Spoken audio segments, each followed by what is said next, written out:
السلام علیکم سامعین، یقیناً آپ سب خیریت سے ہوں گے اور آج کی ویڈیو بھی آپ کو پسند آئے گی۔ بسم اللہ الرحمن الرحیم۔ سامعین، یقیناً آپ کو آج کی ویڈیو پسند آئے گی۔ اگر ویڈیو پسند آئے تو اسے لائک شیئر ضرور کیجیے گا اور ہمارے چینل کو سبسکرائب ضرور کیجیے گا، شکریہ۔ سامعین، آج کی ویڈیو کا موضوع ہے حضور صلی اللہ علیہ وآلہ وسلم کے نام یمن کے بادشاہ طبع خمیری کا خط۔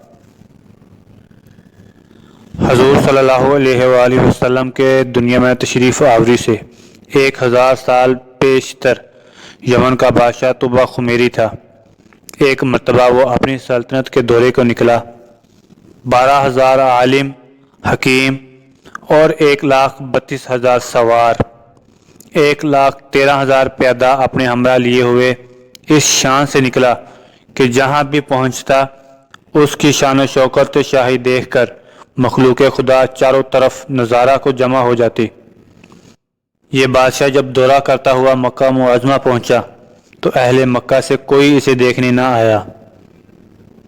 بادشاہ حیران ہوا اور اپنے وزیر اعظم سے اس کی وجہ پوچھی تو اس نے تحقیق کرنے کے بعد بتایا کہ اس شہر میں ایک گھر ہے جسے بیت اللہ کہتے ہیں۔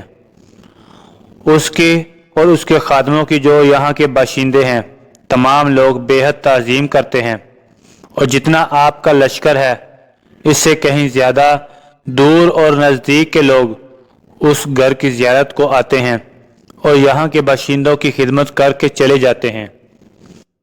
پھر آپ کا لشکر ان کے خیال میں کیوں آئے؟ یہ سن کر بادشاہ کو غصہ آیا اور قسم کھا کر کہنے لگا کہ میں اس گھر کو کھدوا دوں گا اور یہاں کے باشندوں کو قتل کروا دوں گا۔ سامعین، اس کا یہ کہنا تھا کہ بادشاہ کے ناک، منہ اور آنکھوں سے خون بہنا شروع ہو گیا اور ایسا بدبودار مادہ بہنے لگا کہ اس کے پاس سے کسی کو بیٹھنے کی ہمت نہ رہی۔ اس مرض کا علاج کیا گیا مگر افاقہ نہ ہوا۔ شام کے وقت بادشاہی علماء میں سے ایک عالم ربانی تشریف لائے اور نبض دے کر فرمایا، مرض تو آسمانی ہے مگر علاج زمین کا ہو رہا ہے۔ اے بادشاہ، آپ نے اگر کوئی بری نیت کی ہے تو فوراً اس سے توبہ کریں۔ بادشاہ نے دل ہی دل میں بیت اللہ شریف اور خدام کعبہ کے متعلق اپنے ارادے سے توبہ کی۔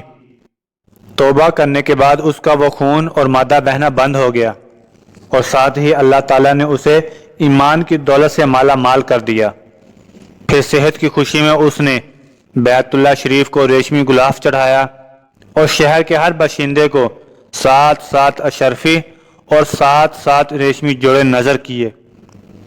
پھر یہاں سے چل کر مدینہ منورہ پہنچا تو ہمراہی علماء میں سے کتب سماویہ کے عالم تھے، وہاں کی مٹی کو سونگھا اور کنکریوں کو دیکھا اور نبی آخر الزمان صلی اللہ علیہ وآلہ وسلم کی ہجرت گاہ کی جو علامتیں انہوں نے پڑھ رکھی تھیں ان کے مطابق اس سرزمین کو پایا تو باہم عہد کر لیا کہ ہم یہاں ہی مر جائیں گے مگر اس سرزمین کو نہ چھوڑیں گے۔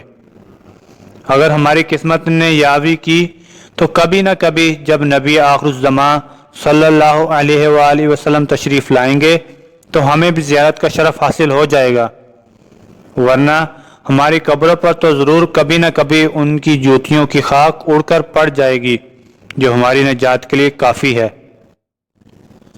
جب یہ بات طبع خمیری نے ان عالموں سے سنی تو اس نے ان عالموں کے واسطے 400 مکان بنوائے اور اس بڑے عالم ربانی کے مکان کے پاس حضور صلی اللہ علیہ وآلہ وسلم کی خاطر 1-2 منزلہ عمدہ مکان تعمیر کروایا اور وصیت کر دی کہ جب آپ صلی اللہ علیہ وآلہ وسلم تشریف لائیں تو یہ مکان آپ صلی اللہ علیہ وآلہ وسلم کی آرام گاہ ہو، اور ان 400 علماء کی کافی مالی امداد بھی کی اور کہا کہ تم ہمیشہ یہیں رہو، اور پھر اس بڑے عالم ربانی کو ایک خط لکھ دیا اور کہا کہ میرا یہ خط اس نبی آخر الزمان صلی اللہ علیہ وآلہ وسلم کی خدمت اقدس میں پیش کر دینا، اور اگر زندگی بھر تمہیں حضور صلی اللہ علیہ وآلہ وسلم کی زیارت کا موقع نہ ملے تو اپنی اولاد کو وصیت کر دینا کہ نسل در نسل میرا یہ خط محفوظ رکھیں،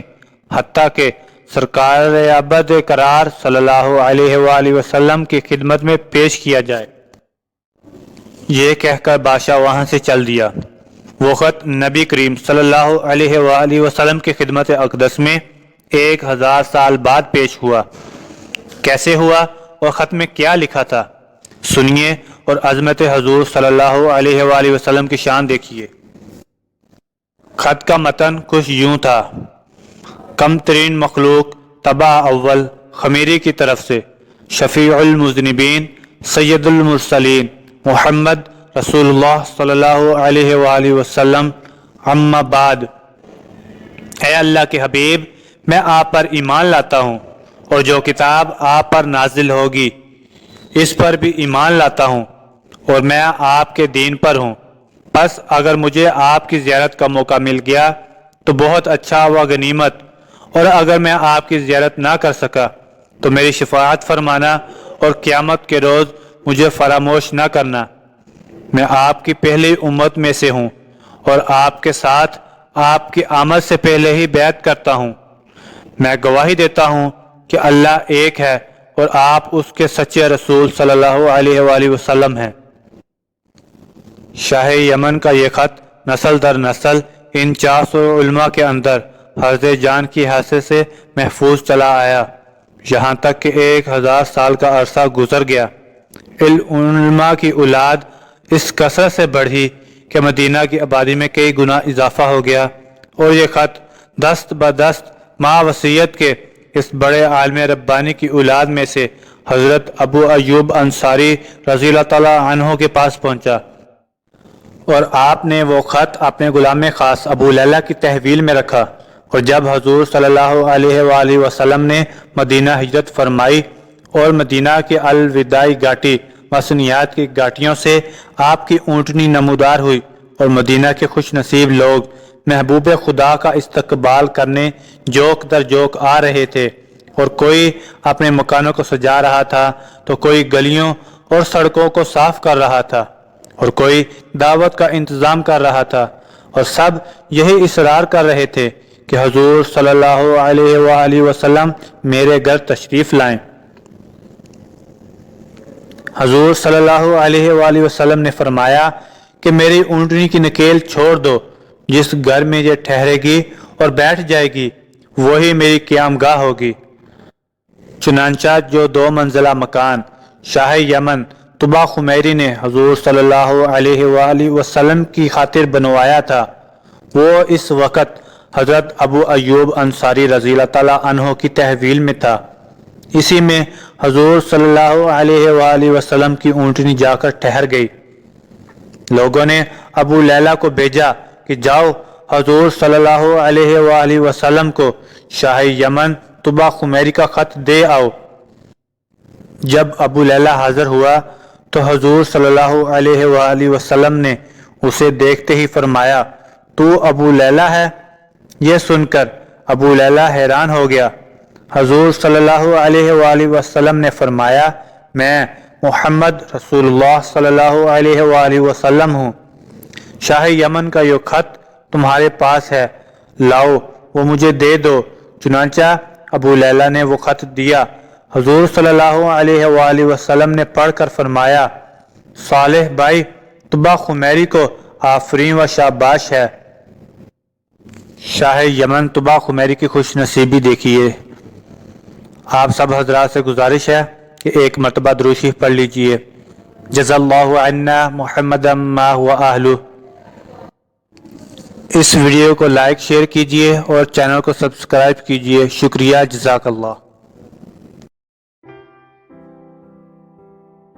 اس ویڈیو کو لائک کریں، شیئر کریں، کمنٹ کریں، خود بھی سبسکرائب کریں اور دوستوں کو بھی سبسکرائب کرنے کا کہیں۔